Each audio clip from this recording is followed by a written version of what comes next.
Առաջինի եթերում մանրամասներն են, բարև ձեզ, ես Դավիթ Ստեփանյանն եմ, այսօր մենք բացում ենք մեր հաղորդումը տեսակապով, մեզ է միացել Արևելագետ, ԵՊՀ Արաբագիտության ամբիոնի վարիչ Հայկ Քոչարյանը, բարև ձեզ պարոն Քոչարյան։ Բարև ձեզ։ Սկսենք մեր զրույցը Իրանի շուրջ ստեղծված իրավիճակից, բավականին հետաքրքիր իրադարձություններ են տեղի ունենում, շատ դեպքերում հակասական բնույթի, հայտնի է, որ Մասկատի բանակցություններից հետո, որոնք տեղի են ունեցել փետրվարի 6-ին, նախագահ Թրամփը, ԱՄՆ նախագահ Թրամփը հայտարարել է, որ բանակցությունները լավ ընթացք են ունեցել եւ շարունակվելու են։ Եվ դրանից հետո 2 օր անց փետրվարի 8-ին Իրանի արտգործնախարար Արաղչին ընդգծեց, որ Իրանը պնդում է ուրանը հարստացնելու իր իրավունքը, նույնիսկ եթե դա հանգեցնի պատերազմի։ Եվ հավա այսօր Իրանի նախագահ Մասուդ Փեզեշքյանը հայտարարել է, որ տարածաշրջանային խնդիրները կարող են լուծել միայն տարածաշրջանի երկրները եւ պատրաստակամություն է հայտնել ցանկացած ստուգման կապված իր միջուկային օբյեկտների հետ։ Ձեր կարծիքով այստեղ չկա որոշակի հակասականություն եւ ընդհանուր առմամբ ինչ է ստացվում, Իրանը պատրաստ է իր միջուկային ծրագրից հրաժարվել, թե ոչ։ Գիտեք, պատկերը հետևյալն է, որ մի բան կարելի է ակնհայտել, որ բանակցությունները գնում են, խոսում են եւ սա է կարեւոր, այսինքն եթե բանակցությունները շարունակվում են, հետեւաբար չկա ռազմական ակտիվ ֆազայի ակտիվացում այս պայդրությամբ, իսկ լսարանները տարբեր են ու տարբեր է ձեր նշած մարդիկ տարբեր լսարանների համար են խոսում եւ ներքին եւ արտաքին։ Իրանի պարագայում այդ ձևակերպումը, որը նշեցիք, դա նոր չի, դա հիմնական արտաքին քաղաքականության իրենց գծի մի մասն է կազմում, որ տարածաշրջանային երկրները միայն կարող են զբաղվել տարածաշրջանային խնդիրներով, տարածաշրջանները ընդունելի չեն, իսկ այն որ Օմանում հանդիպումները շատ կարևոր են, այդ միանշանակ տենց է, որտեղ դա եթե հիշում եք փորձագործություն, դա սահմանային վիճակում էր գտնվում, լարվածության գագաթնակետին էր ամեն ինչ ասել, բայց Օմանի հանդիպումը թույլ տվեց այդ ամբողջը թույլատնել եւ խոսել արդեն դիվանագիտական ճանապարհով հարցի լուծման։ Այն որ Միացյալ Նահանգները չեն շտապում ռազմական գործողություններ վերադասել դիվանագիտական, այդ ակնհայտ է եւ դրանով կարծեք թե դրանից դժգոհ են Իսրայելը, որը այսօր մեր տեղ ունեցավ Նետանյահուն Վաշինգտոնում եւ հանդիպումները ունենում են մարդկանց հետ, Սպիտակ տանը Թրամփի հետ, որոնք իրանական դրսեւ են զբաղվում եւ բանակցության մեջ ներգրավված են, այսինքն նոր ակնհայտ է, որ նոր պայմաններ եւ նոր իրավիճակ է ստեղծվել, որը նման կոորդինացիա խնդիր կա եւ Նետանյահուն դեղը, որ այդ հարցերը փորձեն հասկանալ որքան է կարող ամեն մեկը իր շահերը պաշտպանել այս նոր իրավիճակում։ Դե դա վերաբերում է միջուկային ծրագրին, Իրանը իրեն ձևակերպման մեջ միշտ տարածքային հարցեր կարող իրանց համար, որ իրենք պետք է ունենան խաղաղ միջուկային ծրագիր։ Հիմա այստեղ ամենայն հավանականությամբ խոսքը բանակցության ընթացքում լինելու է այդ խաղաղ միջուկային ծրագիրը տոկոսայնությունը, ինչ տոկոսների մասին է հաստատված ուրանի խոսքը լինելու, իսկ հիմա sense դետալներ կան, որոնք չեն հրապարակվում,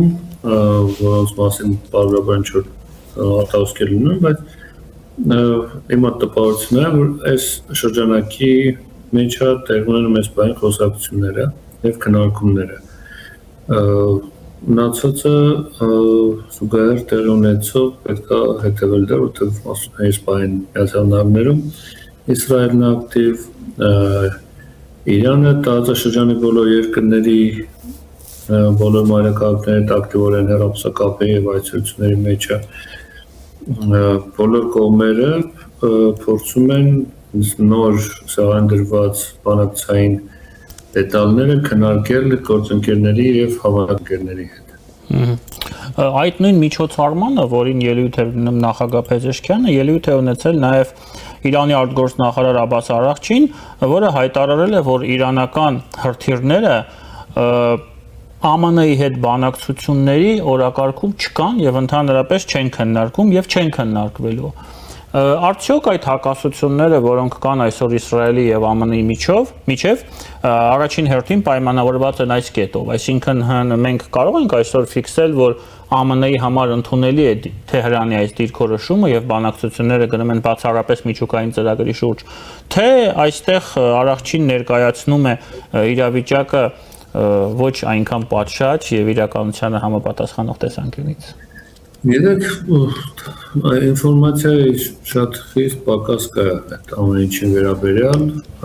այն ինչը որ կա շատ քարոզչական է եւ մանիպուլատիվ, ներքին լսարաններին ուղղված, որովհետեւ շատ դժվար է ասել իրականում բանակցային սրանին ինչա դրված եւ ինչի շուրջ են բանակցում, այսինքն այդ հարցերների հարցը դրված է, ինչ մասով է դրված, ինչ մասով ընդունելի է։ Սրանք ինֆորմացիայի պակասի խնդիր ունենք եւ փակ այս ինֆորմացիան չկա ազատ հասանելիության մեջ, բացի ձեր նշած այդ մի քանի հայտարարություններ դրա մասին, ինչը խոսում են մասին, որ այդ հարցերը ցավոտ հարցեր են, որոնք քննարկվում են, այլ թե ինչն է քննարկների մասին չունենք եւ դժվար է այս բանը պատկերացնել, թե Իրանը կամ Իսրայելը կամ Միացյալ Նահանգները այս հարցերի շուրջ ոնց կամ Միացյալ Նահանգներ եւ Իսրայել այս իրենց օրակարգում այս հարցը ինչքան խորնադրված։ Բնականաբար Իսրայելի համար ընդունել տարբերակը եւ գերադասել որ չլինի հրթիռներ, որտեղ դրանք վնասում են, բայց Իրանի համար դրանք անվտանգության երաշխիքներ են, որոնք տենց չկա համարժեք մի բան, որի դիմաց կարող են դրանից հրաժարվել։ Դուք նշեցիք, որ ԱՄՆ-ն չի շտապում ռազմական գործողությունների դիմել Իրանի դեմ, Իրանի նկատմամբ, որքանով է կարևոր կամ այս որոշման ընթացքի վրա որքանով է ազդել արաբական երկրների դիրքորոշումը, որովհետև հայտնի է, որ արաբական երկրները, որոնք ծոցում են հիմնականում գտնվում, վաղուց են բանակցություններ վարում ԱՄՆ-ի հետ եւ շահագրգռված չեն, որպեսզի տարածաշրջանում լինի մեծ պատերազմ, քանի որ Իրանը ուղիղ ասել է, որ այդ դեպքում հարվածելու է այդ բոլոր երկրներին։ Սա շատ կարևոր է, թե այնքան էլ կարևոր չէ ԱՄՆ-ի դիրքորոշման համար այս մասով։ ԱՄՆ-ի համար կարևոր է, որովհետեւ ինչ են կարևոր այդ բոլոր երկրները, որոնք պայմանական միջնորդում են եւ արտահայտվում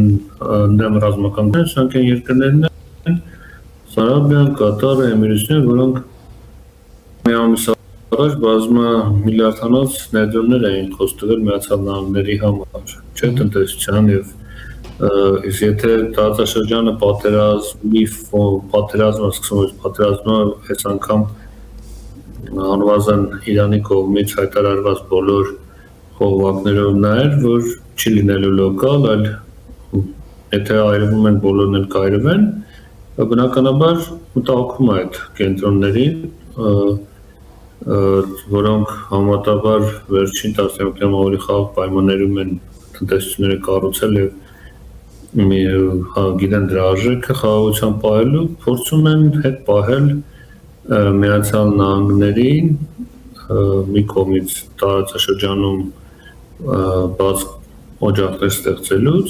որտեղ բնական պատճառներից մեկը որ բերում են եւ քննարկում են, դա ամենաառաջին ասենք էներգակիրների եւ նավթի ու գազի գնի վրա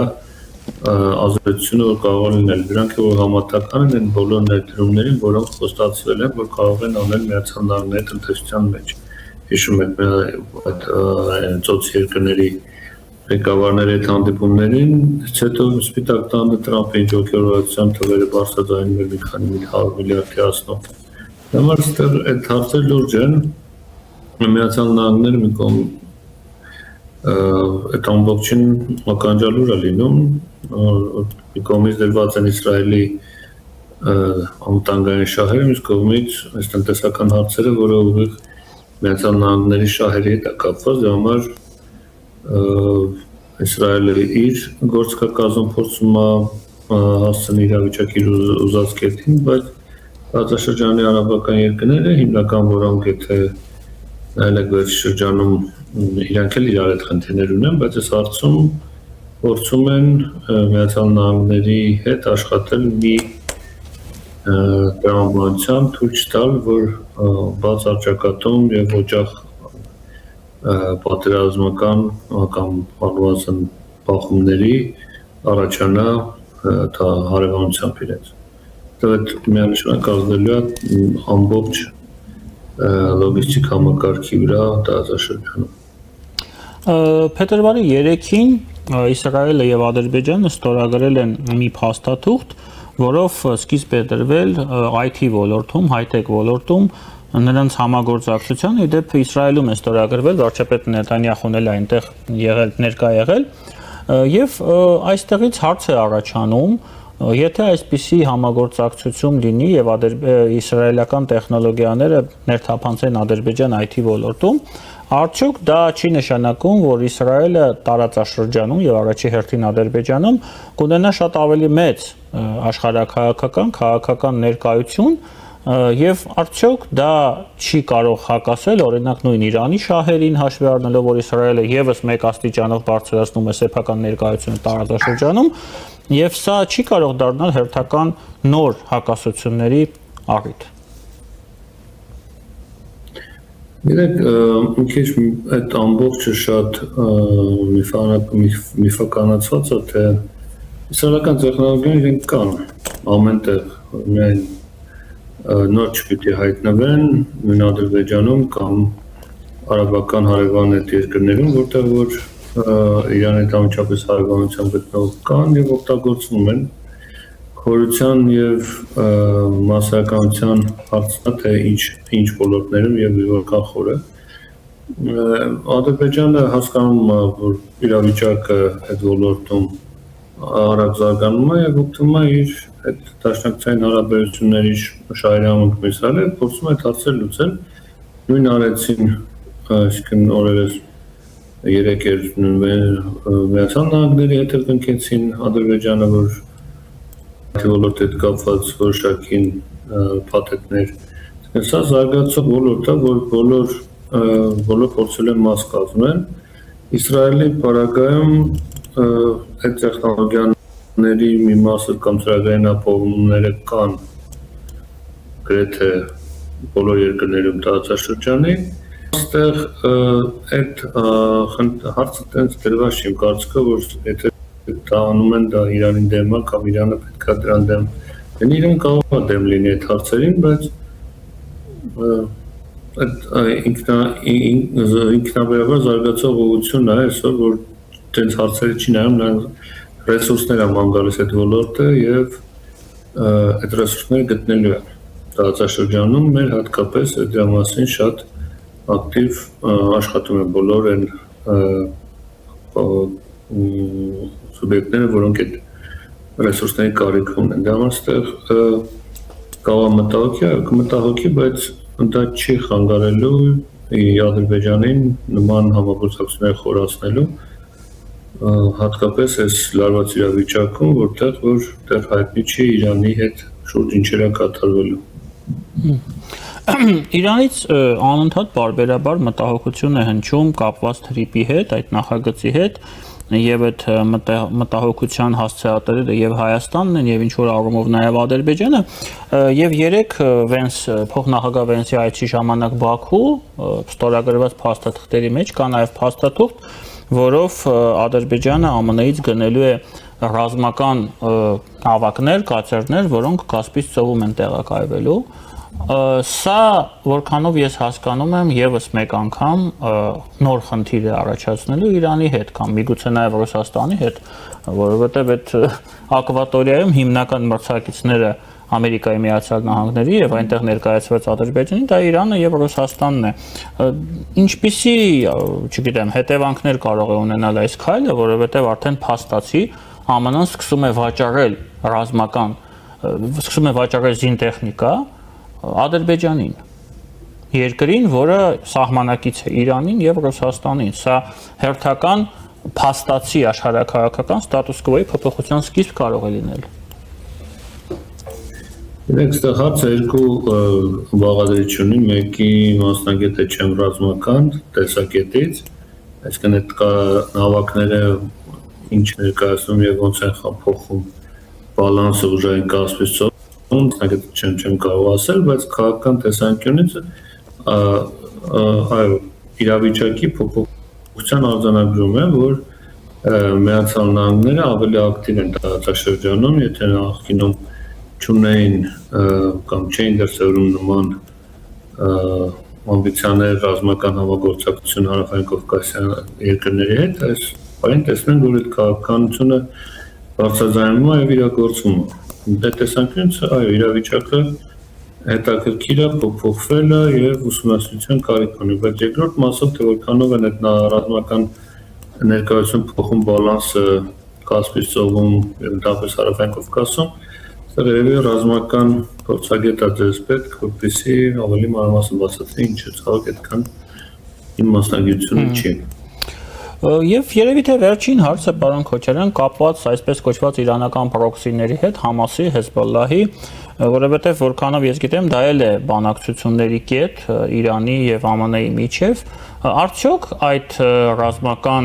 խմբավորումները այսօր ունեն այն քաշը,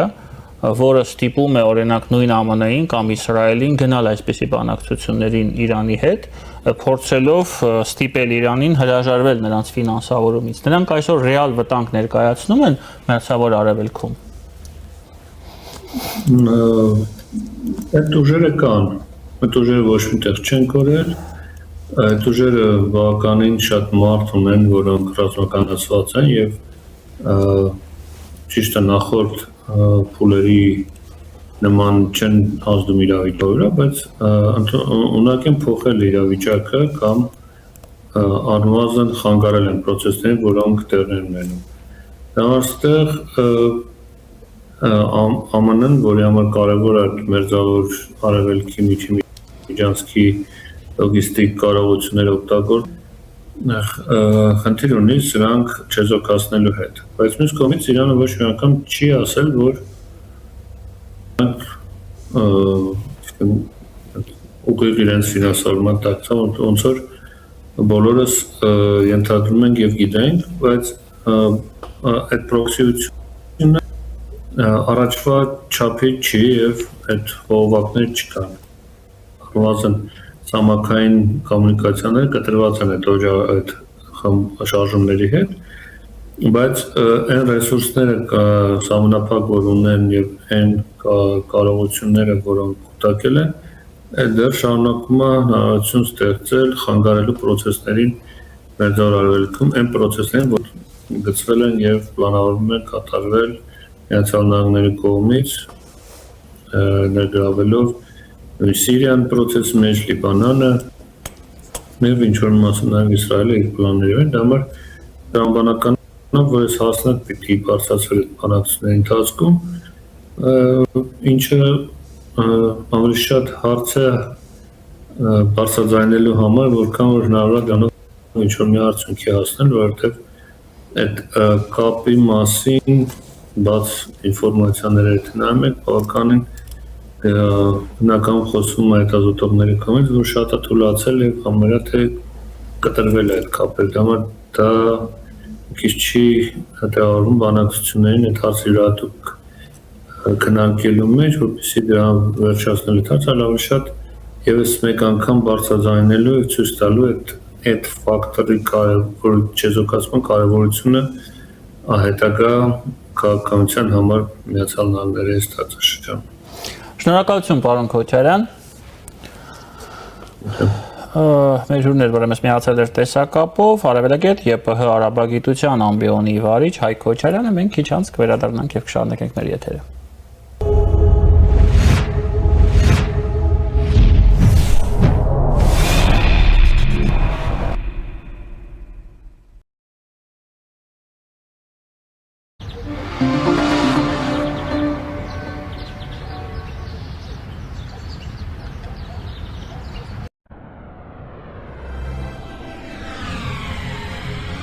2026-ին Եվրոպան 75%-ով ավելի մոտ է լինելու։ Իդեալ համակարգը բացում է եվրոպական որակի եւ նրբագեղության դռները ձեր առաջ։ Հնարավորություն ընձեռելով ձեռք բերել եվրոպական արտադրողների լավագույն նմուշների նշված տեսականին մինչև 75% բացառիկ զեղչով։ Կան տարբերակներ, կա իդեալական տարբերակ։ Մանրամասները idealsystem.am Իդեալ համակարգ դեպի կատարելություն։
Մեր եթերը շարունակվում է, մեր հյուրն է թուրքագետ Նելի Մինասյանը, բարև ձեզ Տիկին Մինասյան։ Հերթական ակտիվությունն է նկատվում հայ-թուրքական սահմանում, Ալիջա անցակետում թուրքական կողմից եկել է բավականին մեծ պատվիրակություն, աշխատանքներ, լուսաբանում այդ աշխատանքների, սահմանը պատրաստ է բացմանը։ Մենք բազմիցս ենք նկատել այդ ոգևորությունը, այդ մարզի, կոնկրետ այդ Հայաստան սահմանակից մարզի ղեկավարության մոտ բնակիչների մոտ հասկանալի պատճառներով, բայց վերևներում, Անկարայում այդ ոգևորությունը մեղմացած չեն կիսում։ Համենայն դեպս բազմաթիվ մեր հայ պաշտոնյաներ խոսում են այդ մասին, որ վերջում որոշումը պետք է կայացվի Անկարայում, բայց Անկարայում ամենաբարձր մակարդակով Իդեպ բանագնացների մակարդակով էլ բավական մեծ լավատեսություն է հնչում, պարոն Ռուբինյանն է այդ մասին խոսել, ՔԼՉ-ի այդ հանդիպումների արդյունքներով, բայց այդ ամենավերջի որոշում ընդունող այդ որոշումը չի ընդունում։ Հիմա այս գործողությունները, որոնք մենք տեսնում ենք սահմանից այն կողմ, ներքևի մակարդակում, ինչի մասին են խոսում, արդյոք սա ինչի համար է սա արվում։ Նախ ես այսպես պատասխանեմ, որ եթե ներքևի մակարդակում ինչ-որ մի բան է արվում, ուրեմն դրա համար վերևից կա հստակ հրահանգ։ Եթե չլինի հրահանգ, ներքևի մակարդակում որևէ տիպի գործողություն ուղղակի տեղի չունենա, մենք դա տեսել ենք։ Տեսեք, անգամ վերջին օրինակներից բերեմ, 2022 թվականին է պայմանավորվածություն ձեռք բերվել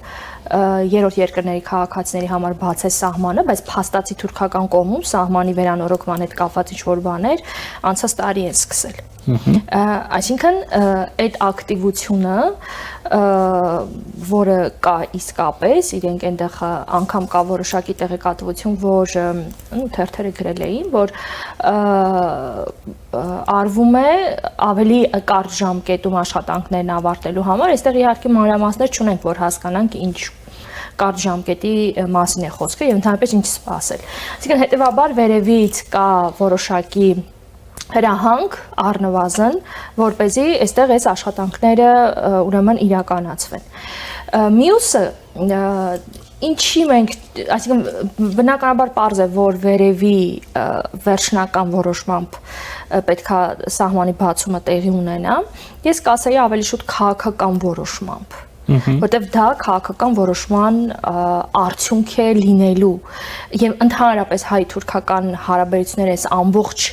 գործընթացը այս տասնամյակներ հենց քաղաքական որոշման դաշտի մեջ պետք է դնել։ Թուրքիայի իհարկե, այսինքն Թուրքիան քաղաքական որոշում կայացրել փակել սահմանը, Թուրքիան էլ բնականաբար նման որոշում պետքա կայացնի սահմանը բացելու։ Գիտեք ինչ եմ ասում քաղաքական, որովհետև այստեղ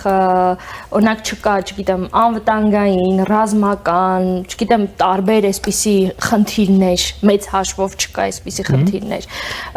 Այլ քաղաքական որոշումը այն էլ կապված երրորդ երկրի ինչ որ խնդրի հետ, այսինքն այս տեսանկյունից եւ մյուս կարևոր առանձնահատկությունը Թուրքիայի կառավարման համակարգի առանձնահատկությունն է այսօր։ Թուրքիան ավտորիտար պետություն է եւ բնականաբար ամեն ինչ առաջին դեմքի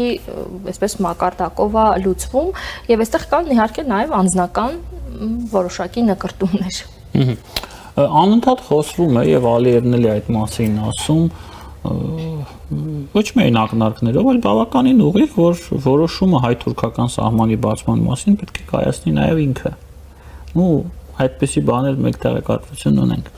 Հիմա հասկանալի է, որ այդ կապը կա, որ ցավոք մեզ չի հաջողվել տարանջատել այդ երկու գործընթացը, հայ-ադրբեջանական եւ հայ-թուրքական հարաբերությունների բարելավման, բայց կա եւս մեկ ուղղություն, մեկ ճանապարհ, մեկ վարկած, դա ռուս-թուրքական հարաբերություններն են, որոնք անընդհատ փոփոխվում են, ես այսպես եմ բնութագրում, նույնիսկ 20 թվականին այդ հարաբերությունները կարելի էր բնութագրել որպես իրավիճակային դաշնակցություն, այսինքն իրավիճակային պայմանավորված դաշնակցային հարաբերություններ։ Հիմա դա մի փոքր փոխվել է իր հունը, բայց այնուամենայնիվ նրանք բավականին մոտ են։ Այս հարցում Ռուսաստանը դերակատարում ունի, Ռուսաստանը ինչ որ ազդեցություն հայ-թուրքական սահմանի բացում Անկարայում կայացվող այդ քաղաքական որոշման վրա այս պահին ունի, թե ոչ։ Իմ կարծիքով չունի այս պահին որևէ նման տիպի ազդեցություն։ Եվ ընդհանրապես իմ կարծիքով Ռուսաստանի դերը այս գործընթացի վրա շատ ուռճացված է։ Իհարկե Ռուսաստանը եւ Թուրքիան ունեն խնդիրներ, բայց այդվում նաեւ հայ-թուրքական սահմանի հետ կապված, բայց դրանք ոչ թե ուղիղ պետքա դիտարկել այն համատեքստում, որ այսինքն Թուրքիան ու Ռուսաստանը իրար կարծիք, օրինակ Թուրքիան Ռուսաստանի կարծիքի հետ հաշվի կնստի այս գործընթացը իրականացնելուց իմ կարծիքով չափազանցված է։ Այստեղ ավելի շատ ռազմավարական ու աշխարհաքաղաքական խնդիրներն են, որտեղ այս տեսանկյունից կողմերը արդեն հակառակ կողմում են։ Մենք էլ ցավոք սրտի հենց այդ մեջտեղի հարցերից մեկն ենք կազմում, եթե մի քիչ այսպես ուրեմն ներկայացնեմ։ Այսինքն ես կասեի, որ մինիմում է այդ առավել եւս այսօր այդ գործընթացը մինիմում է։ Չգիտեմ, կարող է դիվանագիտական ինչ-որ քայլեր լինի Թուրքիայի կողմից Ռուսաստանին, այսպես Ռուսաստանի կարծիքը հաշվի առնելու եւ այլն։ Կարող է նման դիվանագիտական խողովակներով ինչ-որ մտքեր փոխանակեն կամ ենթադրենք օրինակ թուրքական կողմը ռուսական կողմին տեղեկացնի, որ ենթադրենք X օրը սահմանը բացում են։ Այսինքն իմ կարծիքով այսքան ուղիղ ազդեցություն սահմանի բացման կամ փակման վրա ռուսական կողմը չունի։ Իսկ դուք բացառում եք, որ այդպիսի պայմանավորվածություններ բանավոր կարող էին լինել օրինակ 20 թվականին 44-օրյա պատերազմին նախորդող ժամանակաշրջանում։ Այդ գործարքի մի մասն են եղել։ Գիտեք, եկեք չասեմ բացառում եմ, որտեվ դիվանագիտության մեջ հնարավոր չի ինչ-որ բաներ բացառել, առավել եւս եթե մենք չունենք փաստեր, ուղղակի տրամաբանությունը համենայն դեպս ինձ համար անհասկանալի է, որովհետեւ Թուրքիան իր դիրքերը ամրապնդել է Ռուսաստանի դիրքերի հաշվին։ Այսինքն այս համատեքստում իհարկե շատ երկար իրականում կարելի է այդ համատեքստը քննարկել, բայց համենայն դեպս ինձ համար այն տրամաբանական կետերը այնքան չեն, որպեսզի ես նման պնդում անեմ։ Այլ նրանք կարող էին ուրիշ հարցերի շուրջ պայմանավորվել, բայց չեմ կարծում հայ-թուրքական սահմանը չբացելու հարցի շուրջ պայմանավորվեն։ Իսկ ինչ վերաբերում է Ադրբեջանին, տեսեք, ես ինքս միշտ այն պնդումն եմ արել, որ հայ-թուրքական սահմանի բացելը, այո, Ադրբեջանը ունի որոշակի ազդեցություն։ Մասնավորապես այդ ազդեցությունը ավելի նկատելի է վերջին շրջանում, բայց այդ վերջին տարիներին, բայց այդ ազդեցությունը ոչ թե ինստիտուցիոնալ ազդեցություն է, այլ այդ ազդեցությունը անհատական անձնային ազդեցություն է։ Այսինքն այս կապված է Էրդողան-Ալիև հարաբերություններով, դա ինստիտուցիոնալ չէ։ Եվ ես էլի կշարունակեմ այն պնդումը, որ եթե Թուրքիային անհրաժեշտ լինի այդ սահմանը բացել, այսինքն դրա համար ռազմավարական առաջնահերթությունների մեջ լինի, նա չի նայելու Ադրբեջանի ուրեմն դիրքորոշմանը, այլ կգնա այդ իր համար կարևոր այդ խնդրի լուծմանը, որովհետև Թուրքիան այնուամենայնիվ ուրիշ պետություն է, ինստիտուցիոնալ, խորքային եւ այլն, եւ այդ ուղղակի շատ բարձունակ կլիներ, եթե մենք ասենք, որ Ադրբեջանը կարող է ուղղակի ազդել այդ գործընթացի վրա։ Մեր դիրքորոշումը, որը պետք է լինի այս հարցում, հաշվի առնելով, որ Հայաստանից տարբեր կարծիքներ են հնչում, մարդիկ կան, որ ընդհանրապես կարծում են, որ հայ-թուրքական սահմանը պետք չէ բացել, բայց լավ, այնուամենայնիվ մենք այդ մասին պետք է խոսենք, պետք է պարբերաբար, ես նկատի ունեմ իշխանության մակարդակով Թուրքիային հիշեցնենք, թե ավելի լավ է, ավելի շատ լռենք եւ սպասենք, ինչպես ասում են, գնդակը թուրքական դաշտում է, որպեսզի Թուրքիան էլ ավելի մեծ կարևորություն չտա այս իրոք կարևոր մեզ համար հարցին եւ էլ ավելի գինը չբարձրացնի։ Հասկանալի պատճառներով մենք գիտենք, որ թուրքերը շատ մեծ արևտերի սիրահարներ են, արդյոք նաև քաղաքականությունում։ Ընդհանրապես Թուրքիայի մոտ կա այնպիսի ընկալում, որ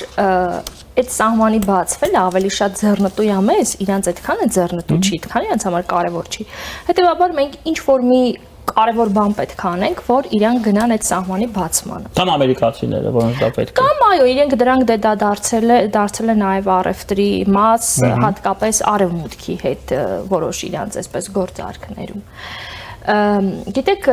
կարող ենք այդպես տեսականորեն ասել, մենք չխոսենք, չբարձրաձայնենք, գուցե կարևոր չլինի եւ Թուրքիան այսպես գնա սահմանի բացման, իմ կարծիքով չէ, դա չաշխատող տարբերակ է, այլ հակառակը Հայաստանը պետք է ավելի ակտիվ լինի այնուամենայնիվ, իրականում թեև պետք է նշեմ, որ շատ սահմանափակ է ամբողջ գործընթացը եւ այստեղ սահմանափակա ոչ միայն զուտ քաղաքական տեսանկյունից, որովհետեւ խնդիրը ունի նաեւ այլ ենթատեքստեր, այլ համատեքստեր ունի նաեւ խնդիրը, ու իրականում մեզ բոլորը դժվարեցնում է նաեւ մեր կողմից։ Բայց ես այնքանով որքանով որ դիտարկել եմ այդ խնդիրը, կա նաև թուրքերի մոտ այսպիսի ընկալում, որ մենք ավելավա ուղիղ իրանց հետ խոսենք այդ խնդիրների հետ, այլ երրորդ երկրներին, որպես այդպիսին չօգտագործենք։ Եվ այստեղ չգիտեմ, գուցե կա ինչ-որ ճշմարտություն, բայց այսինքն ուղիղ խոսել, փորձել խնդիրները երկուսով լուծել, բայց էլի սահմանափակ է, որովհետև Թուրքիան ինքն է ճնշումների քաղաքականությունը մեր նկատմամբ բանեցնում ու իրականում անգամ մեր գործողությունները ըստ էության սահմանափակում։ Այսինքն մեծ հաշվով խնդիրը Թուրքիան խնդրի հանգուցալուծումը, այսպես երևի ձևակերպեմ, թուրքական կողմում է։ Թուրքիան ամենաբարձր մակարդակներով նախագահ Էրդողանի, արտգործնախարար Ֆիդանի մակարդակներով մի քանի անգամ հայտարարել է, որ սահմանի բացումը հայ-ադրբեջանական կարգավորումից հետո կլինի, եւ որ ստորագրվի Հայաստան-Ադրբեջան խաղաղության պայմանագիրը, սահմանը կբացվի, հենց այդպես էլ ասվել է։ Այո։ Հիմա կան լուրջ նախանշաններ, ես հուսով եմ, որ դեռ միջև Հայաստանում խորհրդարանական ընտրությունները սա այդ փաստաթուղթը կստորագրվի հայ-ադրբեջանական խաղաղության։ Ամենայն դեպս կան լուրջ ցուցիչներ, որ դա տեղի է ունենալու։ Հիմա եթե սա եղավ, Թուրքիան կբացի սահմանը, թե չի բացի։ Իմ կարծիքով կբացի։ Տեսեք, որտեղ Ֆիդանը հենց այնպես չէր դա հրապարակային հայտարարի, որ եթե փաստաթուղթը ստորագրվի, մենք համաժամանակյա ենք գործում, իր խոսքը բառացի այդպես էր, որ համաժամանակյա այդ սահմանը կբացվի։ Եվ համենայն դեպս հավանականությունը շատ կմեծանա։ Եվ այստեղ սահմանի բացումը բնավ նկատի չունեմ երրորդ երկրների քաղաքացիների, ուղիղ սահմանի բացումը, ամբողջական, այո, բացումը նկատի ունեմ։ Գիտեք, եւ դրա մեջ կա տրամաբանություն, որովհետեւ եթե երկու կողմերը ստորագրում են այդ խաղաղության պայմանագիրը, այսինքն մեծ հաշվով այստեղ այլ խնդիրները գնում են այլ հարթություն։ Այսինքն այդ խնդիրը որպես այդպեսին ավարտվում է, որտեղ կողմերը ստորագրում են պայմանագիր։ Խնդիրները կերպափոխվում են այլ հարթությունների մեջ, արդեն ինչ ազդեցությունների խնդիր կգա, չգիտեմ, այսինքն այլ իրադրությունը ամբողջությամբ փոխվում է, ու այդ նոր իրադրությանը բնականաբար թուրքական կողմը եւս պետքա տա իր ռեակցիա։ Եվ հաջորդ հարցը Տիկին Մինասյան, հենց որ ձեզ որպես թուրքագետի, հայ թուրքագետի, մենք ամեն օր, երբ որ բացում ենք լրահոսը, ձմռան ամիսներին տեսնում ենք այսպիսի նորություն. Վերին Լարսը բացվեց, վերին Լարսը փակվեց, վերին Լարսը բացվեց, վերին Լարսը փակվեց։ Այսինքն մեր հիմնական այդ պորտալարը, որը մեզ կապում է Ռուսաստանի հետ, արտաքին աշխարհի հետ այդ թվում նաև, դա վերին Լարսն է, որը բացվում է, փակվում է եղանակային օբյեկտիվ պայմաններից ելնելով, ժամանակ ելնում սուբյեկտիվ ռուսական դիրքորոշումներից պայմաններից։ Վրացական ինչու չեք ասում, նաև վրացական դիրքորոշումից ելնելով։ Այո, շատ ճիշտ եք ասում։ Ես դրա համար եմ ասում, արտաքին աշխարհը նկատի ունի Վրաստանում դեպի Սևծով, հա, նավահանգիստները։ Հիմա այս ամենի համատեքստում Հայաստանում կան մարդիկ, որոնք ասում են, որ մեզ պետք չի հայ-թուրքական սահմանի բացում, որ թուրքերը դրանից հետո կգան եւ մեզ կուլ կտան։ Մեզ պետք չի Ադրբեջանի հետ հարաբերությունների կարգավորում, սահմանի բացում, որովհետև դա չի բխում մեր շահերից։ Այս տեսակետը ինչի վրա է հիմնվում իրականում, ինչ, չգիտեմ, բարդույթներ, հա, ես դրա համար եմ ասում, սա մասնագիտական հարց է։ Քաղաքական շահեր, ինչն է սրա հիմքում ընկած։ Սա այնքան ակնհայտ է, որ մեզ սա պետք է։ Եվ կան կարծիքներ, որ չէ, պետք չի, դա վատ է։ Ինչն է հիմքը այս կարծիքների։ Ես երկու հիմքեր կառանձնացնեի։ Առաջինը երկար տասնամյակների, գուցե դարերի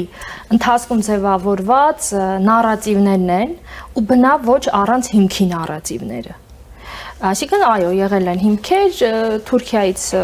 անհանգստանալու, ընդհանրապես Թուրքիայի հետ կապված։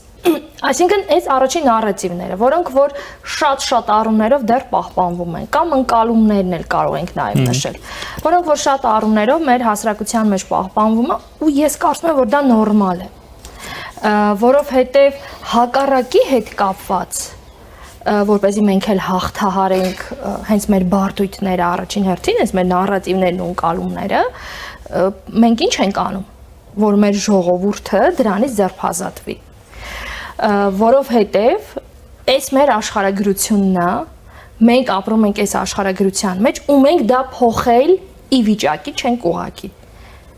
Այսինքն սա մեր վիճակն է, մեր տունն է։ Այդ էլ մեր հարևաններն են։ Ուզենք թե չուզենք, մենք այդ հարևանների հետ ինչ որ մի հարաբերություններ կառուցենք։ Համակեցության պայմաններ ստեղծենք։ Ոնց ուզում եք անունը դրեք, բայց այդ աշխարհագրության գիտակցումն է, որ մենք այս աշխարհագրության մեջ ենք եւ ուզենք չուզենք, որովհետեւ այդ աշխարհագրությունը օբյեկտիվորեն մեզ թելադրում է, որ այդ ճանապարհով մենք պետքա գնանք։ Եվ ընդհանրապես ցանկացած նարատիվ, ընկալում եւ այլն ինքը ժամանակի ընթացքում պետքա վերանա, կերպափոխվի, չգիտեմ որ փոխակերպումների ենթարկվի։ Մեզ մոտ այդ դեռ տեղի չի ունենում մեծ հաշվով։ Հիմա ինչ որ գործընթացներ նկատելի է, բայց համենայն դեպս իմ կարծիքով դեռ երկար ժամանակ կպահանջվի։ Ինչպես նշեմ, այս տիպի նարատիվներ ընկալումներ կա նաև թուրքական կողմի մոտ, այնպես չի թուրքական կողմի մոտ։ Իրենք ինչից են վախենում։ Նու ես չէի ասի ավելի շատ իրենք վախենում են մեզանից, այլ ընկալումն այնպիսին է, որ այդ վախերն է, էլի ավելի շատ, որ էլի երրորդ երկրների ազդեցությամբ, այսինքն իրենց կստիպեն երրորդ երկրները, որպեսզի իրենք խոշոր տերությունները գնան ինչ-որ քայլի, ինչպես ասեմ, դա այսօր ավելի շատ ասոցիացիա քրդական խնդրի է, դրա համար է թուրքական ընդհանրապես ամբողջ քաղաքական վեննախավը շատ այդպես Եվ ԱՄՆ-ի ազդեցության այդ խնդրի վրա։ Այստեղ ես ասում եմ մեծ տերություններ նկատի ունեմ, որ այդ ընկալումը նորվա չի։ Ինքը առնվազն 18-րդ դարից սկսած, երբ որ Օսմանյան կայսրությունը սկսեց անկում ապրել, այսինքն այդ խոշոր տերությունները կարող են փոխվել, բայց էությունը չի փոխվում։ Պայմանական Վուդրո Վիլսոնի դատավճիռի մասին իրենք են երևի հիշում։ Իհարկե, ինչ ասեմ, իրենք են գրում։ Ոչ միայն մենք։ Հենց Սևրի սինդրոմը, այդ վախերն է, էլի, երբ որ ասում ենք այսօր Սևրի սինդրոմ, նկատի չունենք Սևրը։ Հասկանալի է։ Ուղղակի քրդական խնդիրն է այսօր այդ սինդրոմը։ Միջալոց կա նաև Լոզանի սինդրոմը, նույն փոքրամասնությունների հետ կապված։ Մի խոսքով, այսինքն իրանք էլ իրանց վախերը ունեն։ Իմ կարծիքով սա առաջին, այսպես կարևորն է, եւ երկրորդը իհարկե երկրորդ հիմքը չպետք է բացառել քաղաքականը, որտեղ քաղաքականն էլ կա անշուշտ։ Մանավանդ երբ որ մենք լսում ենք մեր ներքաղաքական ուրեմն խոսույթում ուղիղ նման ենթատեքստեր։ Այսինքն օրինակ իմ պատկերացմամբ Հայաստանի զարգացումը առանց այսինքն շրջափակված Հայաստանը չի կարող զարգանալ։ Ընդհանրապես ոչ մի պետություն շրջափակված վիճակում չի կարող զարգանալ։ Եվ չի կարող լինել ապահով, եւ չի կարող անվտանգային հարցեր լուծել, բայց կա նաև հակառակ տեսակետի կողմնակիցները, որ սահմանը քանի դեռ փակ է, մենք ինչ որտեղ ապահով ենք։ Սա էլ է երևի թե ավելի ընկալում, նաև քաղաքականության մեջ ընկալում։ Մանավանդ այսօրվա աշխարհը ինքը բաց աշխարհ է ու եթե սահմանը փակ է ուղղակի, այդ դեռ չի նշանակում, որ անվտանգ է, որտեղ այսօրվա տեխնոլոգիաներով նույն թուրքական հետախուզությունը կարող է լիքը գործունեություն ծավալել։ Դեռ 44 օրյան դեռ չեմ ուզում փաստերով օրինակ բերել, այսինքն չէ էլի, այդ դա գուցե չգիտեմ իսկ ժամանակ տվել ապահովություն մեզ, չեմ հերքում դա, որտեղ պատմական կոնտեքստը եթե բերենք, այո, բայց այսօրվա աշխարհում դա չի տալիս այդ ապահովությունը։ Եվ արդեն այնտեղ մյուս, եթե դու ամբողջական պետություն ես, ուրեմն պետք է ունենաս ամբողջական ես Հունաստանի օրինակը միշտ բերում եմ, գիտեք, օրինակ Հունաստանն ու Թուրքիան մեծ հաշվով տեսեք, Հայաստանն ու Թուրքիան այսօր խնդիր չունեն։ Իրենք ունեն, այո։ Մեծ հաշվով ոչ մի տիպի, եթե պատմական տեքստը դնենք, իսկ պատմական տեքստը դա արդեն, չգիտեմ, ծիծաղալու է իրականում, որտեղ գործնական պրագմատիկ քաղաքականության մեջ ինչ պատմական տեքստ, բայց Հունաստանը եւ Թուրքիան ունեն այսօր շատ լրջագույն խնդիրներ, երկու կողմն էլ միմյանցից առաջին հերթին անհանգստանում են հենց անվտանգային հարցերով, բայց դա չի խանգարում, չէ՞ որ Հունաստանն ու Թուրքիան 1000 հարցերի շուրջ համաձայնագիր են կնքում, համագործակ ամսի 11-ին Հունաստանի ուրեմն վարչապետը այցելելու է պաշտոնական այցով Թուրքիա ընթացիկ խնդիրները քննարկելու համար։ Վերջը ՆԱՏՕ-ի շրջանակներում են համագործակցում։ Եվ վերջին հարցը, Տիկին Մինասյան, նորից այդ տրամաբանության մեջ J.D. Vance-ի այցը Հայաստան, որի ժամանակ շատ կարևոր փաստաթղթեր են ստորագրվել, ինձ համար առաջինը դա արհեստական բանականությունն է եւ այն ներդրումներն են, որը կարծես թե ԱՄՆ-ն պատրաստ է արհեստական բանականության ոլորտում անել Հայաստանում, շատերի մոտ ասոցացվեցին նրա այցի ծիծեռնակաբերդ այցի հետ։ Այսինքն հերթական անգամ մենք գնում ենք սխալ ուղղությամբ, շատերը ողջևորվեցին, որ Վենսը այցելեց, ընդհանրապես արարողակարգային այցեր, այսօր էլ այդ շահիդների պորակն է գնացել Բաքվում։ Եվ մենք հերթական անգամ կարևորը դրեցինք մեկում, եկանք երկրորդականի վրա։ Լավ, դա էլ դնենք մի կողմ։ Վենսի այցը Հայաստան եւ Ադրբեջան, հայ-թուրքական սահմանի բացման հեռանկարը ինչ որ առումով մեզ մոտեցնում է, թե ոչ, որովհետեւ հասկանալի է, որ եթե Ամերիկան ամբողջ տարածաշրջանում է խաղում, մեկ նպատակով դարձնել այն տրանզիտ գոտի,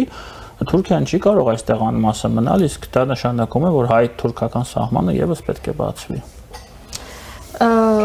Իմ կարծիքով խաղալու է իհարկե։ Տեսեք, նախ առաջինը հենց Ադրբեջանի հետ կապված, որովհետև բուն գործընթացը խաղաղության Հայաստանի Ադրբեջանի միջև է, այսինքն սա արդեն իսկ վերաբերեց Թուրքիային։ Եվ տարբեր առումներով վերաբերեց Թուրքիային։ Երկրորդը, այո, ենթակառուցվածքներն են, որի նկատմամբ Թուրքիան կրկին շատ մեծ հետաքրքրություն ունի եւ իրենք արդեն գործնական հողի վրա են, գետնի վրա են սկսել որոշ ուրեմն շինարարություններ եւ այլն երկաթողի նկատի ունեմ, այս առումով էլ է իրենց հետաքրքիր թե նահանգները ինչ ներգրավվածությամբ է գալիս, այսինքն թրիփը ինչ բաղադրիչներից է բաղկացած, եթե կարճ ասեմ։ Բնականաբար սա էլ է իրենց համար շատ հետաքրքիր, որտեղ դա իրենց պատկերացած միջին միջանցքն է եւ իրենց, այսինքն իրենց երկրից եկող հատվածի մի մասն է, որը որ այստեղով պետքա գնա Ադրբեջանով դեպի կենտրոնական Ասիա։ Այսինքն բնականաբար այստեղ են շատ իրենք հետաքրքրված մոտեցրեց մի քայլ հայ-թուրքական սահմանի բացումը, թե չէ, մի փոքր կդժվարանամ ասել, որտեղ արդեն աստիքական որոշումների հետ է կապված։ Մանավանդ որ թուրքական կողմից այս հարցի հետ կապված դիտարկումներ ես համենայն դեպս երեք նայել եմ ամբողջ մամուլը չեմ գտել։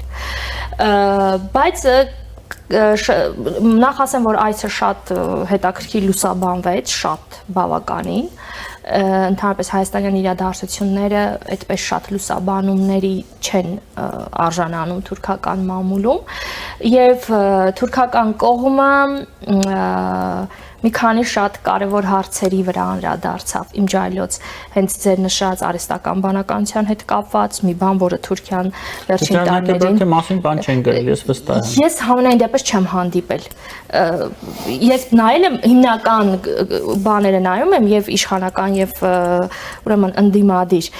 Ես չեմ տեսել։ Մեր մոտ հարցերի հարցը այն է, որ ինքը դրանից հետո ջնջել է իր այդ սոցիալական ցանցից։ Դա ես կարծում եմ ոչ թե Թուրքիայի հետ կապ ունի, իմ ջայլոց ասեմ։ Թուրքիան այդտեղ ոչ մի արձագանք չի արել եւ բնականաբար չէր կարող անել, որտեվ իրենց հարցերը չեն կարողանում Ամերիկայի հետ կարգավորել։ Ես կարծում եմ դա ուղղակի ամերիկյան հենց վարչա, այսինքն այդ իրենց խնդիրն է, իրենց հետ է կապված եղել։ Դեմոկրատները Նենսի Փելոսին դրա համար ասաց, չէ՞ որ սխալ որոշում է կայացել, հասկանալի է, ներքաղաքական խնդիր է այդտեղ դա։ Գուցե արտաքին քաղաքական էլ է լուծում, բայց մեծ հաշվով մենք կապ չունենք իրականում։ Եվ Թուրքիան այս հարցում ես համենայն դեպս չեմ հանդիպել, ասում եմ նայել եմ ամբողջը։ Չգիտեմ, գուցե այսօր ինչ-որ մի բան եղել, այսօր դեռ ամբողջական չեմ նայել, բայց չեմ կարծում իրականում, որտեղ իրենք շատ զսպվածություն են այդ հարցում ցուցաբերում։ Եւ իրենց շատ հետաքրքիր էր արհեստական բանականության հետ կապվածը, որտեղ տեսեք իրենք զարգացնում են արդյունաբերությունը այդ ոլորտում, հենց մեկը ուրեմն իրենց անօթաչու թռչող սարքերը, բայց իրենք ունեն չիպերի խնդիր։ Եվ այս շատ հետաքրքիր է իրանց համար։ Որոնք մենք շուտով ունենալու ենք։ Եվ երկրորդը, որը ել ավելի շատ քննարկվեց, դա ատոմակայանների խնդիրն էր։ Մենք գիտենք Թուրքիան ինչքան երկար ժամանակ է մեր ատոմակայանի դեմ պայքարում։ Գիտենք ինչքան ժամանակ ռուսներն են այնտեղ ատոմակայան կառուցում։ Եվ իմ ջալոց այդ ֆոնի վրա այդ խոսակցությունն էլ ակտիվացավ։ Իհարկե։ Եվ շատ հետաքրքիր է, որ Իրանի հետ կապված ատոմային խնդիրը շատ մեծ քննարկումների է ենթարկվում, ու Ֆիդանը իր հարցազրույցում ուղղակի ասաց, որ չունի Իրանը տենց զենք։ Չունի, բայց եթե մեր տարածաշրջանում եւս մեկ պետություն ունենա ատոմային զենք, մենք էլ ենք ձգտելու դրան։ Իհարկե սա Թուրքիայի այսպես թակուն նկրտումներն է եւ այս առումով էլ իրենք կարծում եմ Հայաստանի նկատմամբ, որտեվ ակնհայտ է, չէ, մենք ունենք ատոմակայան, իրանք ճիշտ է անգամ վերջին շրջանում բողոքներ ներկայացրեցին եւ իրենց մագատեից պատասխանեցին, որ ամեն ինչ նորմալ է, այսինքն Հայաստանը պետքա կամ արձիականացնի իր ունեցածը կամ պետքա կառուցի նոր ատոմակայաններ։ Այսինքն այս խնդիրը, որը իրանց համար շատ կարևոր է ու դա իրանց համար ընկալվում է, որ ուրեմն Հայաստանը ունի այս ոլորտում որոշակի ուրեմն հարստացած ուրան ու դա այսինքն արդեն լուրջ է այս համատեքստումը, այս խնդիրը իսկապես շատ քննարկվեց։ Շատ շնորհակալ եմ ձեզ Տիկին Մինասյան, շարունակենք հետևել իրադարձություններին, հուսով եմ, որ մեր մյուս հանդիպման ժամանակ շատ ավելի լավ նորություններ կքննարկենք այս առումով։ Մեր հյուրն էր թուրքագետ Նելի Մինասյանը, մենք քիչ անց կվերադառնանք եւ կշարունակենք մեր աշխատանքը։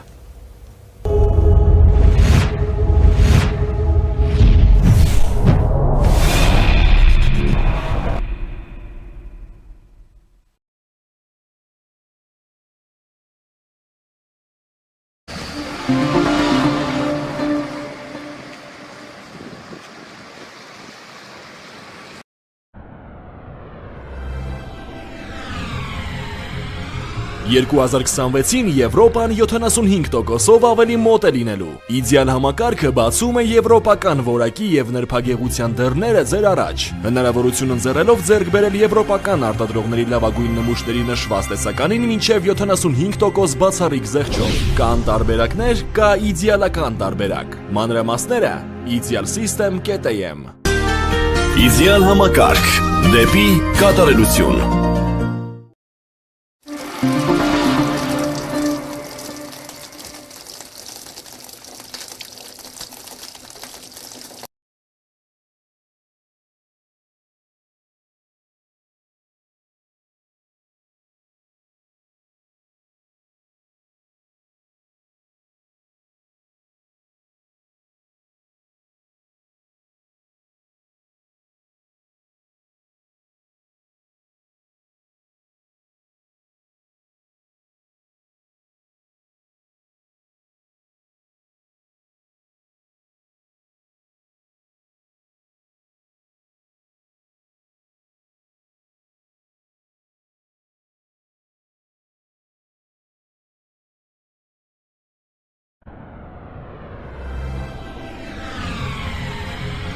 «2026-ին Եվրոպան 75%-ով ավելի մոտ է լինելու։ Իդեալ համակարգը բացում է եվրոպական որակի եւ նրբագեղության դռները ձեր առաջ։ Հնարավորություն ընձեռելով ձեռք բերել եվրոպական արտադրողների լավագույն նմուշների նշված տեսականին մինչեւ 75% բացառիկ զեղչով։ Կան տարբերակներ, կա իդեալական տարբերակ։ Մանրամասները idealsystem.am։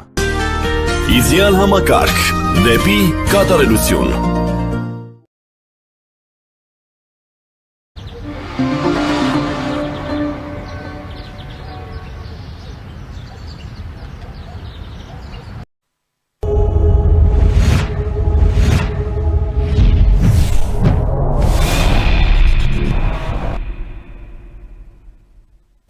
Մեր եթերը շարունակվում է, մեր հյուրն է Restart հիմնադրամի ծրագրերի համակարգող Յուրի Մովսեսյանը, բարև ձեզ, պարոն Մովսեսյան։ Ավարտվեց ԱՄՆ փոխնախագահ Ջեյ Դ Վենսի հայցը Հայաստան, որքանով ես հասկանում եմ, այսօր նաև Ադրբեջան է ավարտվելու։ Տարբեր գնահատականներ ենք լսում Հայաստանի ներսում։ Օրինակ հիմա բերեմ ԱՄՆ դեսպանատան գնահատականը, ամփոփելով փոխնախագահի այցը Հայաստան, դեսպանատուն այն որակել է որպես պատմական, նշելով, որ Վենսի Հայաստան այցի արդյունքները նախանշում են հետագա համագործակցության հստակ ուղի։ Կա նաև Հայաստանում տեսակետ, որը շատ ուժեղ արծարծվում է սոցիալական ցանցերում, որ ամենակարևորը Վենսի այցի ժամանակ դա Ծիծեռնակաբերդի այցելությունն է, դա մեծ էյֆորիա ստացավ հասարակության որոշ շրջանակների մոտ, որից հետո եղավ տրամադրությունների խիստ անկում, երբ որ պարզվեց, որ Վենսը հեռացրել է այդ նկարը եւ գրառումը իր սոցցանցից։ Դուք ինչպես եք մտածում, այս այցը ինչ էր Հայաստանի համար, ինչ էր տարած։ Իդեպ ես այսպես եմ ավելի շատ բնութագրում բոլոր հյուրերի հետ խոսելուց, ոչ թե այցը Հայաստան, այլ այցը Հայաստան եւ Ադրբեջան։ Դրա դեպքում ես կարծում եմ ավելի նպատակահարմար կլինի այսպես որ խնդրեմ։ Շատ լավ, սկսելով Ծիծեռնակաբերդի այցից ու դրա վերաբերյալ սոցիալական մեդիայում այդ աժիոտաժից, կարծում եմ այսօրվա աշխարհում ու այն տարածաշրջանում, որտեղ Հայաստանն է, որտեղ մեր շուրջը վերջին տարիներին շատ ցավալի իրադարձություններ են տեղի ունեցել, կարծում եմ ամենակարևորը դա չէ, որ պետք է քննարկել արդյոք Ծիծեռնակաբերդ այդ օրակարգում նախատեսված էր, նախատեսված չէր, արարողակարգային ինչպիսի նրբություններ կային եւ այլն։ Զուտ հիշեցման կարգով նշեմ, որ հայոց ցեղասպանության հարցը ամենատենց բարձր մակարդակով ընդունվել է նախկին ադմինիստրացիայի կողմից ԱՄՆ-ը եւ կարծում եմ, եթե խոսենք պրակտիկ քաղաքականության արդյունքների տեսանկյունից, հաստատ ցանկացածից եթե հարցնեին այդ ծիծեռնակաբեր թե այն արդյունքները, որոնք ամրագրվեցին փոխնախագահի այցի արդյունքում, հաստատ կնախընտրեինք ոչ թե ծիծեռնակաբեր այցը, այլ մենք կնախընտրեինք այն պրակտիկ արդյունքները, որ մենք ստացանք ու իրականում ԱՄՆ դեսպանատան այդ հայտարարությունը լավագույնս բնութագրում է, հա, պատմական, տպավորիչ, այդ բառերը զուտ բառեր չեն, որովհետև երբ մենք համեմատում ենք Վենսի տարածաշրջանային այցի արդյունքները, տեսնում ենք, որ հայկական կողմը ստացել է բավականին լավ արդյունքներ, որտեղ տեսեք շատերը ասում են, այս սպասենք Վենսը գնա Բաքու, տեսնենք այնտեղ ինչ է կատարում, այսպես ասած հույս ենք փայփայում, որ տեսեք Վենսը գնալու այնտեղ էլ են տպավորիչ հայտարարություններ լինելու եւ այլն։ Ես անկեղծ ասած շատ մանրամասն հետևել եմ, թե Բաքվում Վենսը ինչ մեսիջներ ուղարկեց, ինչ ստացան Ադրբեջանում դրա արդյունքում եւ կարելի ասել նախապես հայտարարվածից բացի զուտ ռազմավարական համագործակցության խարտիան ստորագրել ենք, այո, եւ կարելի ասել, եթե համեմատենք նույն այդ մակարդակում, ինչպիսի ռազմավարական գործընկերության խարտիա է ստորագրել Հայաստանը եւ Ադրբեջանը, շատ չնչին տարբերություններ կան եւ կարելի ասել, այստեղ ԱՄՆ-ն Հայաստանին եւ Ադրբեջանին դիտարկում է, կարելի ասել միահարց ձևով, նույն հարթության վրա, բայց բացի ռազմավարական խարտիան ավելի կարևոր են այն շոշափելի արդյունքները, որ մենք ստացանք, ըստ էության, երբ որ շատերիս մոտ մտահոգություններ կային օգոստոսի 8-ից հետո, որ այս շատ ուղղություններ, փոխհմբռնման հուշագրերը, որոնք սահմանված էին, գուցե մնան թղթի վրա, գուցե հայկական կողմը չունենա համապատասխան կարողունակություն այդ օրակարգերը ավելի շոշափելի դարձնել Հայաստանի համար, կարծում եմ փարատվեցին, որովհետև մենք մի շարք ուղղությունով կարելի ասել նույնիսկ արդեն իսկ ռազմական պաշտպանական համագործակցություն ենք հաստատել ԱՄՆ-ի հետ, ու այստեղ կարևոր չեն թվերը, կարևոր չէ քանակը, այստեղ կարևորը այն բացառիկ նախադեպն է, որ Հայաստանի անկախությունից ի վեր արդեն իսկ մենք ունենք, դա այդ անօթաչու թռչող սարքերի ձեռքբերումն է եւ սա թույլ է տալուս ապագայում ցանկացած իշխանության պարագայում, եթե այդպիսի քաղաքական կամք լինի զարգացնել ռազմական հետագա փոխգործակցությունը, ավելի լուրջ օրակարգ ձեռք բերել, բայց կարծում եմ այս անօթաչու թռչող սարքերը տենց օթից չէին եկել Հայաստան, որովհետեւ Հայաստանի խաղաղության օրակարգ ու բալանսավորման արտաքին քաղաքականությունը, որը եթե անկեղծ գտնենք վերջին 2-3 տարիներին է, որ դրսևորվում է քաղաքական հայտարարությունների մակարդակում, պայմանավորվածությունների ձեռքբերման մակարդակում, դա դրա պատասխանն էր։ Այսինքն եթե Հայաստանում լինի իշխանություն, որը ասի օրինակ թրիփը չեղարկում ենք, մենք ԱՄՆ-ի հետ ռազմավարական գործընկերություն պետք է ավելի փոխլրացնենք Ռուսաստանի հետ ավելի խորը ռազմավարական գործընկերություն, կարծում եմ այդ ամեն ինչը իջիկ է դառնալու եւ տեսնում ենք նաեւ շոշափելի արդյունքներ փոխհմբռնման հուշագրից բխող ոլորտներում, ամենակարևորը իհարկե այն է, որ ԱՄՆ-ի ներկայիս ադմինիստրացիան այնքան է վստահում ներկայիս դրությանը Հայաստանում, որ Հայաստանի հետ փոխանակվում է այնպիսի տեխնոլոգիաներով,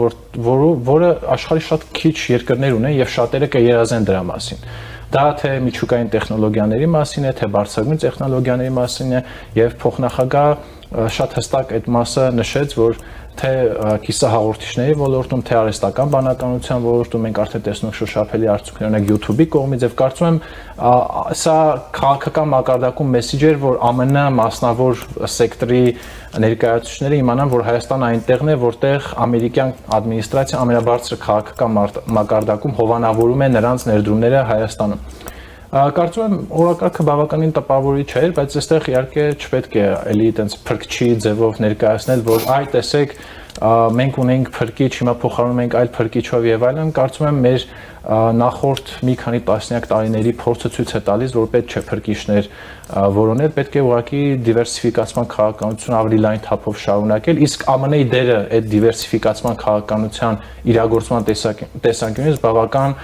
շատ կարևոր է եւ եւս մեկ կարևոր դիտարկում, որ Բայդենի ադմինիստրացիայի ձախողումից հետո մենք անհանգստություն ունենք, որ ԱՄՆ ներկայիս վարչակազմը չի շարունակի այն ուղղություններով աշխատանքը, որը արդեն իսկ մենք որոշակի արդյունքներ ունեինք նախկին ադմինիստրացիայի տեսանկյունից, բայց մենք ինչ ենք տեսնում, այն պայմանավորվածությունները, որ Բայդենի վարչակազմի օրոք հայկական կողմը ձեռք էր բերել, դրանք արդեն ստանում են ավելի շոշափելի տեսք։ Այսինքն այս բոլոր ձեռքբերումները որոշակի հանգամանքներ բացառ, օրինակ պաշտպանական համագործակցությունը, սրանք բոլորը ձեռք են բերվել արդեն իսկ Բայդենի ադմինիստրացիայի ներքո, եւ այստեղ մեզ համար ուրախալին է, որ Ամերիկայի ներկայիս ադմինիստրացիան շարունակում է դրանք։ Տեսեք, պարոն Մովսիսյան, շարունակելով ձեր նախանշված կետերը, վերջերս մի բանավեճ էի, որտեղ իմ օպոնենտը ինձ ասաց, որ այ դուք ժամանակին ասում եք, որ մեզ Հայաստանին ձեռնտու է, որպեսզի դեմոկրատները հաղթեն, Կամալա Հարիսը հաղթի, եւ տեսեք, հաղթեց Թրամփը եւ ձեր բախտը բերել է, մեր բախտը բերել է, որ ինքը շարունակել է այդ քաղաքականությունը, փոփոխությունների չի ենթարկել։ Ես ասացի, այո, ես ժամանակին դա ասել եմ եւ շատ ուրախ եմ, որ իրոք այդ դեմոկրատների ժամանակ այդ փաստաթուղթը, հիմնական փաստաթուղթը ստորագրվել է եւ մենք տեսանք, որ ինչպես դուք եք ասում, դա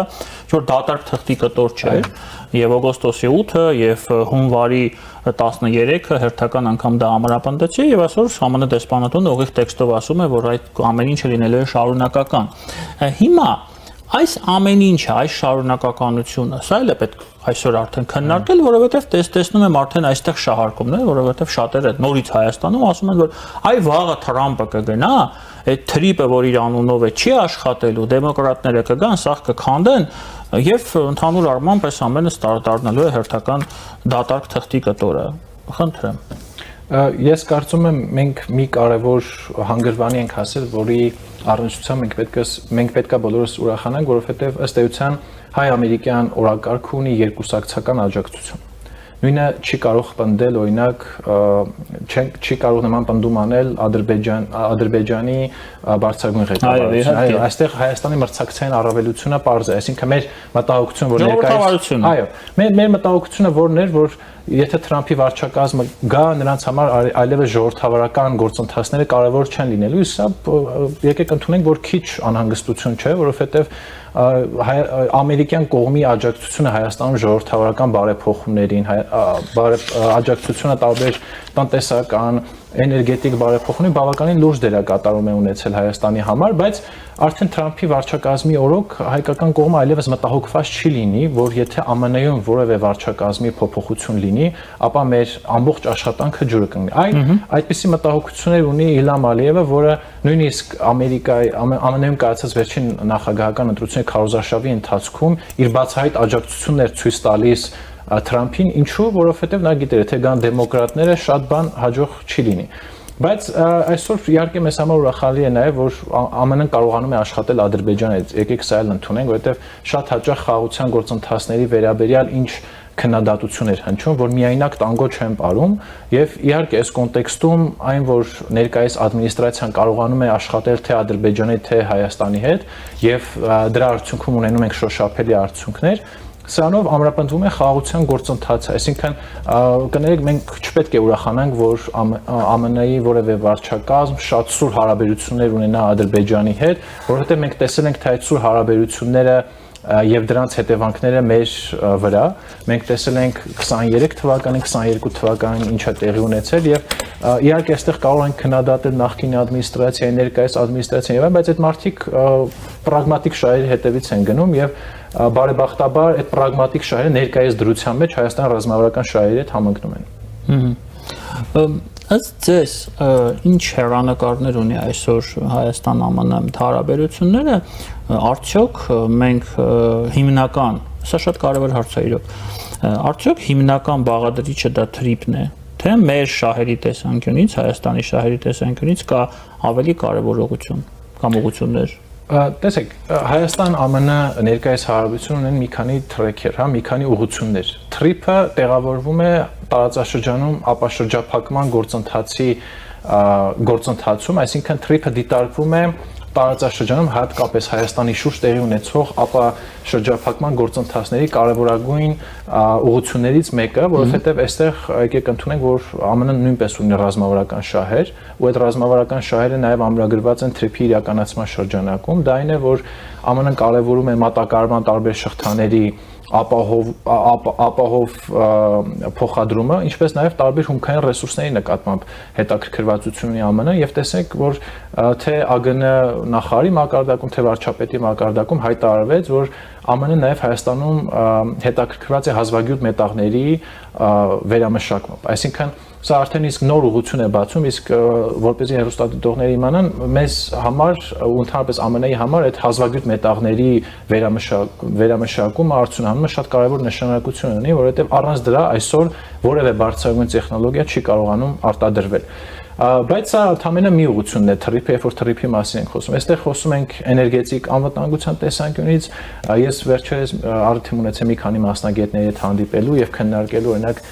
մոդուլային ռեակտորների գաղափարը, որտեղ տեսնում ենք հատկապես հայաստանյան ընդդիմության մի շերտ եւ իհարկե ռուսաստանյան բարձրագույն քաղաքական ղեկավարության ներկայացությունը հատկապես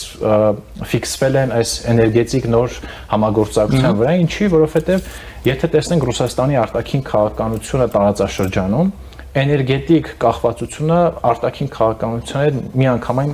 փոխկապակցված է։ Այսինքն Ռուսաստանը ճնշման լծակ։ Այո, եթե տեսնենք նույն Ուկրաինայի դեպքում, նույն Եվրոպայի դեպքում եւ տարածաշրջանային մյուս երկրների դեպքում, Ռուսաստանը փորձել է էներգետիկ հումքի, էներգետիկ կախվածության միջոցով նաեւ ազդել արտաքին քաղաքական որոշումների վրա։ Այսինքն ես ինչքան էլ որ մասնագետ չեմ էներգետիկ անվտանգության առումով եւ չեմ կարող գնահատել մոդուլային ռեակտորներն են լավ, թե մեզ նոր ատոմակայանն է պետք եւ այլն, այստեղ կարևոր մեղը դա չէ, կարևորը գինը չէ, կարևորը որակը չէ, այստեղ բացի այդ նաև կարևոր են Հայաստանի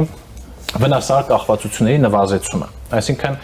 ցանկացած հարց պետք է որոշակի համապարփակ գնահատվի, ոչ թե միայն գին, որակ եւ այլն, այլ նաեւ թե Հայաստանը որ դեպքում է ավելի ինքնիշխան դառնում, որ դեպքում է որ իր արտաքին քաղաքական որոշումները կաշկանդված չեն լինի որոշակի կախվածություններով ու եկեք համարենք, որ էներգետիկ անվտանգություն, էներգետիկ կախվածություն Ռուսաստանից այս կոնտեքստում շատ կարևոր է, որովհետեւ այստեղի պրոռուսական ուժերի մի հատ խոսույթ էլ կա, չէ՞ որ գազը կթանկացնեն, գազը կկտրեն եւ այլն, ու դա եթե ուսումնասիրենք նույն Մոլդովայում, նույն Ուկրաինայում տարածված խոսույթ է, այ դուք ուզում եք մեր սերունդներին տանեք, չգիտեմ, մութ ու ցուրտ տարիներ եւ այլն եւ այլն։ Այսինքն այս երկրորդ ուղղությունը էներգետիկ անվտանգությունը, երկրորդ, երրորդ ուղղությունները կարելի է համարել տնտեսական եւ բարձրագույն տեխնոլոգիաների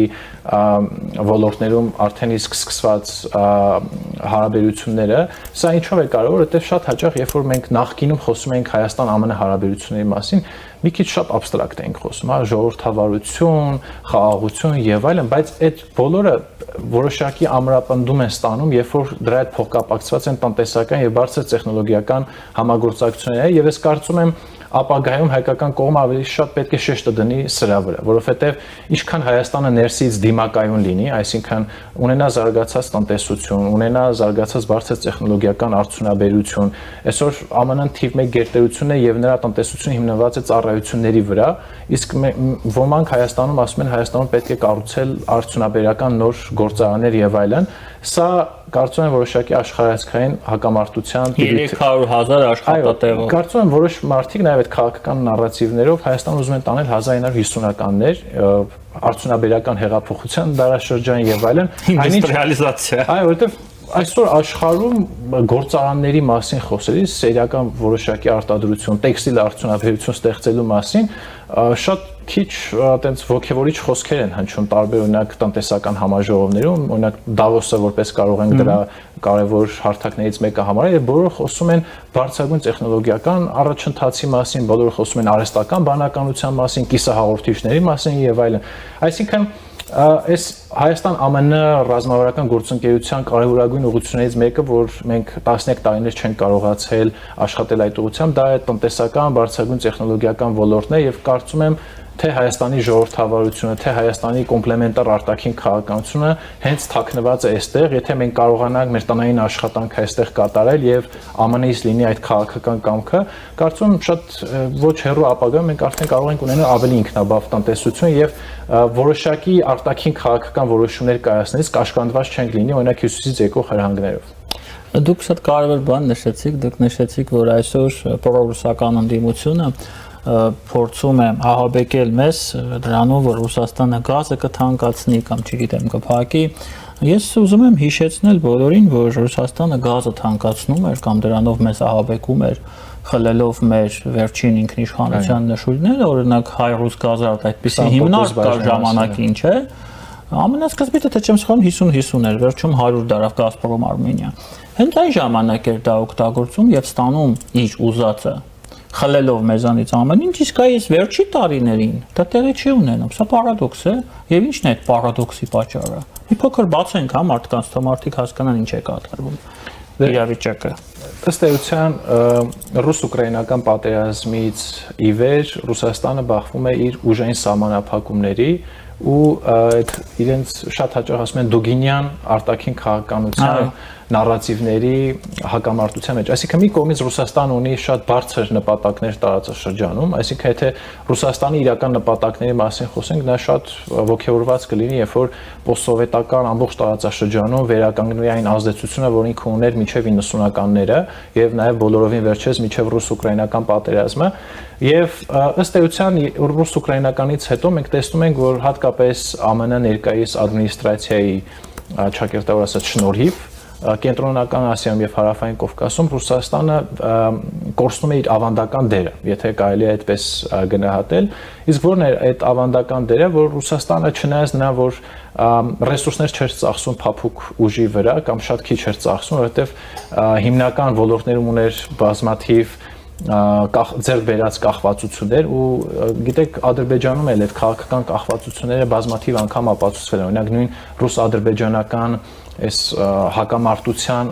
ընթացքում մենք տեսանք, որ Ալիևը կալանավորեց, դե այնտեղ քանի որ ավտորիտար ռեժիմը նույնիսկ կարող ենք այդպես բնորոշել, որ եթե չեմ սխալվում նախագահի աշխատակազմի նախկին ղեկավարն է ռազմական ու դա խոսում է նրա մասին, որ այստեղ պոստսովետական տարածաշրջանի կոնկրետ երկրներ շահագրգռված են ռուսական այդ չարամիտ վնասահար ազդեցությունները կրճատելով, բայց վերադառնալով ներկայիս ժամանակներին ինչով է փոխվել Ռուսաստանի դերակատարումը, Գազը չի թանկանում։ Կարծում եմ դրան կհասնի, բայց Ռուսաստանը կարծում եմ այս պահին առնվազն փորձում է տեղեկատվական դաշտում, հա, որոշակի փոփոխություններ, նարատիվներ մտցնել։ Օրինակ,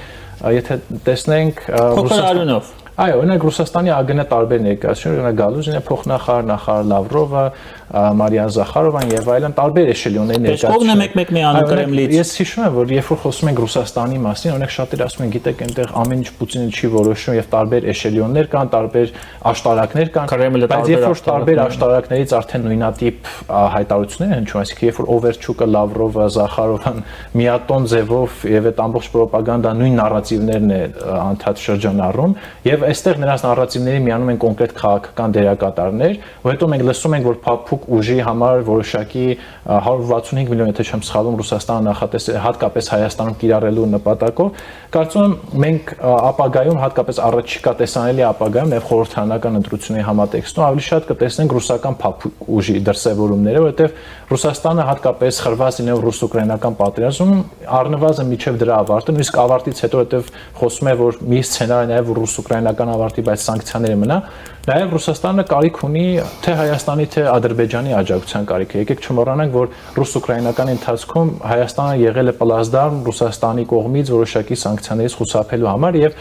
այս Հայաստանի կախվածությունը Ռուսաստանից դարձել է երկկողմ կախվածություն։ Բայց իհարկե նշել, որ եթե միջև հիմա այդ գազի թանկացումը չի եղել կամ ավելի կոշտ դրսևորումները չեն եղել, նշանակում է, որ տեսանելի ապագայում չեն լինի, կարծում եմ այդքան էլ ճիշտ չէ։ Ուղղակի Ռուսաստանը այստեղ համարում է, որ Հայաստանում ինքը իր հեղինակությունը կորցրել է եւ առաջին հերթին կոշտ միջամտությունների համար անհրաժեշտ է պարարտ հող ստեղծել։ Ու դա արվում է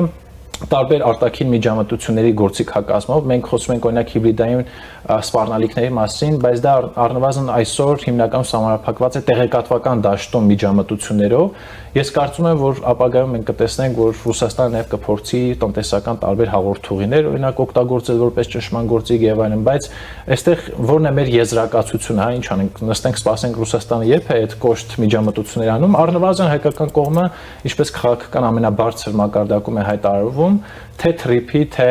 ապաշրջափակման կոնտեքստում բոլոր հաղորդուղիների բացման ուղղությամբ պետք է ավելի արագ աշխատանք տանի, որովհետև եթե տարածաշրջանում բացվեցին այդ բոլոր հաղորդուղիները, Հայաստանը ապաշրջափակվեց եւ մյուս կողմից արդեն ձեռք բերված, հայտարարված արդյունքները մենք հողի վրա տեսանք, Ռուսաստանի շատ քիչ բան է մնալու, քան ուղղակի իր ավանդական դերը փոխարինել փափուկ ուժով, տարբեր միջամտություններով։ Շատ շնորհակալ եմ ձեզ հետաքրքիր զրույցի եւ հետաքրքիր հայացքների համար, պարոն Մովսիսյան։ Մեր հյուրները Restart հիմնադրամի ծրագրերի համակարգող Յուրի Մովսեսյանն է, ես Դավիթ Ստեփանյանն եմ, այսպեսին էին այսօրվա մանրամասները, կհանդիպենք։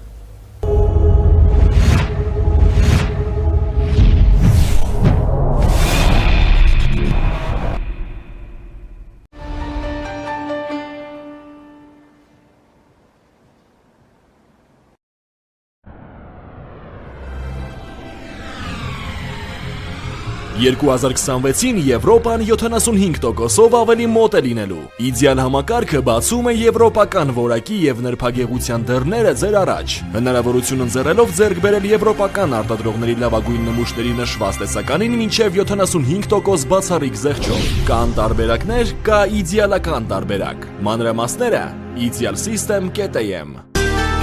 Իդեալ համակարգ դեպի կատարելություն։